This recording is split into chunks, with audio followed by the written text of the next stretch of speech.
नमस्कार, मैं हूँ रचना और आज हम बात करने वाले हैं हमारी एक पौराणिक कथा की जो विष्णु पुराण का हिस्सा है, जिसमें महिष्मति के राजा सहस्त्रबाहु की बात करी गई है, जिनका धर्म संसद के साथ विवाद हो जाता है और राजनीति हर क्षेत्र पर हावी होने की कोशिश करती है। इसमें 2 शिक्षा हमें मिलती हैं। एक यह कि जब इंसानी मस्तिष्क में अहंकार घर कर जाता है तो उसे भला-बुरा नज़र नहीं आता। उसके साथ-साथ उसके आस-पास के लोगों का भी पतन निश्चित हो जाता है।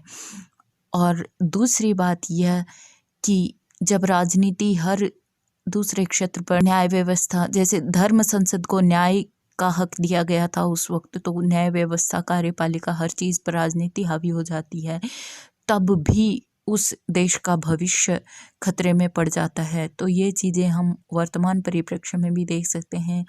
कभी भी ये चीज़ें जब तक मानव समाज रहेगा तब तक हमारे ऊपर लागू रहेंगी। कि मानव जितना सुंदर है उतना ही उदावला, वो जितना बलवान है उतना ही दुर्बल, और उसका हृदय जितना विशाल है उतना ही वो लोभी भी है। और मेरी चिंता ये है महादेवी कि कहीं उसका उतावलापन, उसकी दुर्बलता और उसका लोभ उस पर विजय न पाले, जिससे उसकी अवनति हो जाए। मानव जब इतना दुर्बल हो जाता है कि हर दुर्बलता उस पर विजय प्राप्त कर लेती है, तो वो अहंकार का आधिपत्य स्वीकार कर लेता है। महादेवी, जब दिन डूब जाता है और अंधकार छा जाता है, तो हर वो वस्तु जो प्रकाशमान थी अंधकार में लुप्त हो जाती है। महादेवी, वो वस्तु होती अपने ही स्थान पर है, परंतु केवल अंधकार के कारण दिखाई नहीं देती। उसी प्रकार जब मानव मस्तिष्क में अहंकार का आधिपत्य जम जाता है महादेवी, तो मानव अपनी ही सीमाओं को लांघ जाता है। वो जिन नियमों का पालन कर रहा था वो नियम भी कहीं खो जाते हैं। ये सीमाओं का उल्लंघन और नियमों का भूल जाना एक दुखद कथा का आरंभ होता है महादेवी। आप जानती हैं कि मानव के दुख की गाथा कहां आरंभ होती है? जब मानव मानव से टकराता है, जब वो मानवता को भूलकर दूसरे मानव का शत्रु बन जाता है। कृपया हमें स्पष्ट करें कि ये किस प्रवृत्ति का सूत्रपात है? मैं बहुत समय से देख रहा हूं कि कुछ राजा और सम्राटगण हम ऋषियों के अस्तित्व को अपने लिए एक चुनौती मानने लगे हैं। वे हमारे परामर्श को हस्तक्षेप, हमारे उपदेश को अपने ऊपर अंकुश और हमारे द्वारा दिए गए मार्गदर्शन को अपनी स्वतंत्रता का हनन समझने लगे हैं। उन्हें यह भ्रम हो गया है कि आश्रम राज शक्ति के समानांतर एक शक्ति बनती जा रही है। वे मानने लगे हैं कि आश्रम राजनीति का केंद्र बन गए हैं।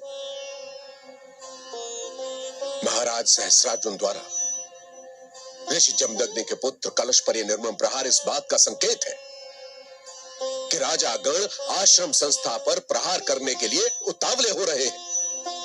परंतु हमने तो राजशक्ति को कभी चुनौती दी ही नहीं ऋषिवर। समस्त संसार जानता है कि हमारे आश्रम शिक्षा और विज्ञान के केंद्र हैं, राजनीति के केंद्र नहीं। हमारे आश्रम ने संसार को विद्वान और वैज्ञानिक दिए हैं, राजनीतिज्ञ नहीं। ऐसा संसार जानता है, ऐसा हम समझते हैं, किंतु राजाओं को यही भ्रम है कि हम उन्हें ललकार रहे हैं। तो क्या इसका अर्थ यह हुआ ऋषिवर कि हम महाराज सहस्रार्जुन के अत्याचार को यूं ही चुपचाप सहन कर लें, पी लें? कदापि नहीं। आपके पुत्र पर प्रहार समस्त धर्म संसद के आदर और सम्मान पर प्रहार के समान है। आपका कथन उचित है।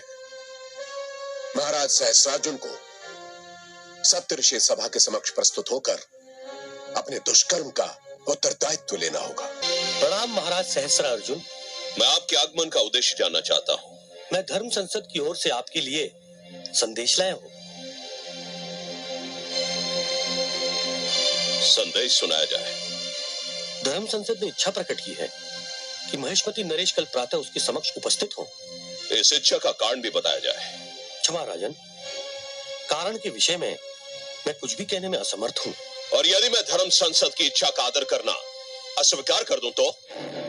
नहीं महाराज, नहीं। ऐसा कोई भी निर्णय लेना सर्वथा अनुचित होगा। यदि सप्तर्षियों ने इच्छा व्यक्त की है तो हमें ऋषियों की इच्छा से आदेश की दुर्गंध आ रही है और हम नहीं चाहते कि ऋषि हमें आदेश दे। इसलिए जाकर कह दो ऋषियों से कि हमें उनका निमंत्रण स्वीकार नहीं है। महाराज, धर्म संसद का तिरस्कार बुद्धिमत्ता न होगी। धर्म संसद के निमंत्रण पर न जाना रोष का कारण बन जाएगा। आप कहना क्या चाहते हैं? प्रजा धर्म संसद का बहुत आदर करती है। यदि धर्म संसद का अपमान हुआ तो प्रजा विद्रोह भी कर सकती है।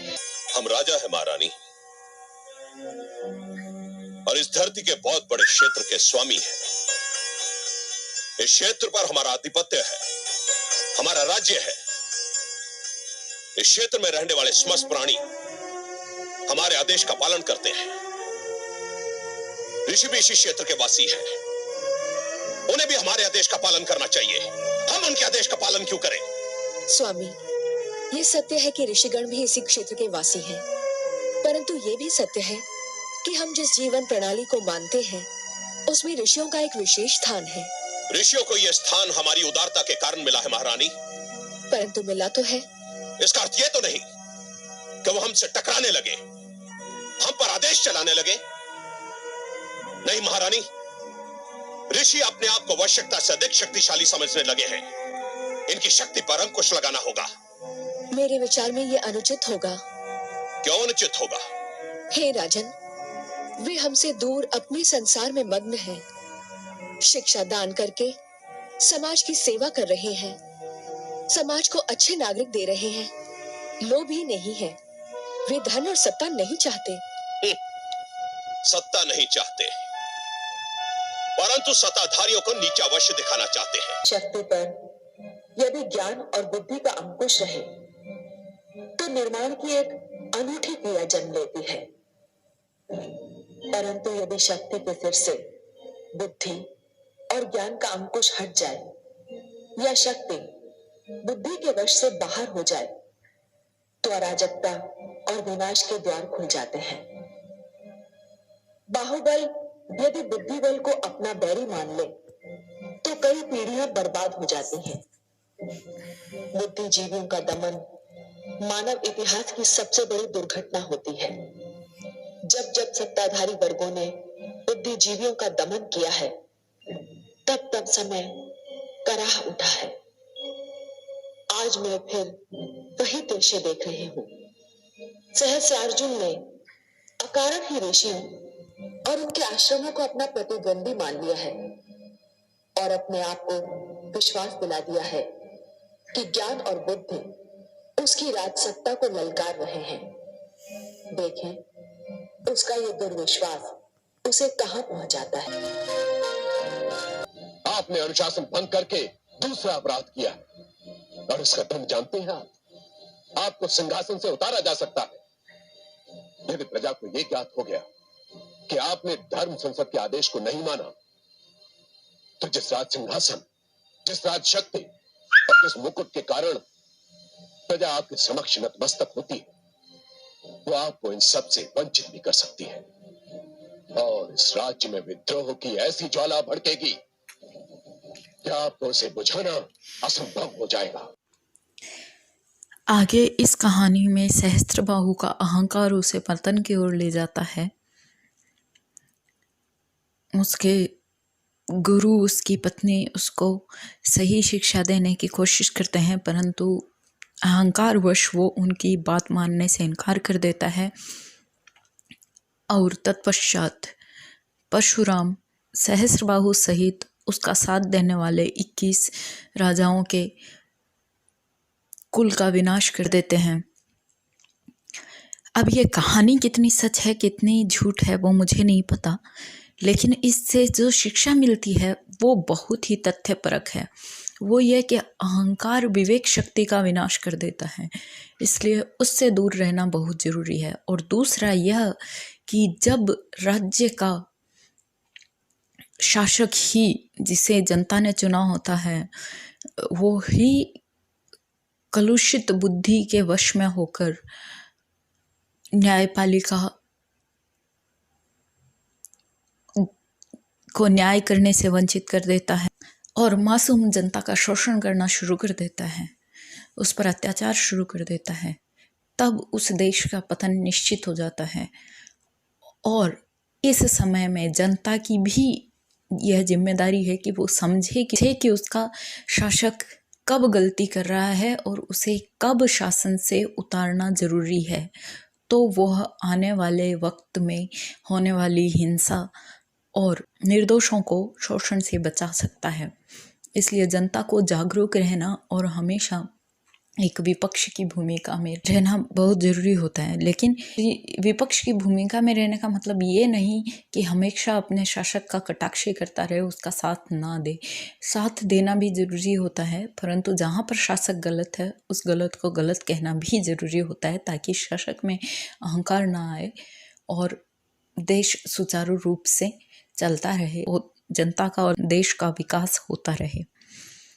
आशा है दोस्तों आपको कहानी अच्छी लगी होगी। हमें इतिहास से सीखने की ज़रूरत है। आगे फिर मिलते हैं किसी और नई कहानी के साथ। धन्यवाद।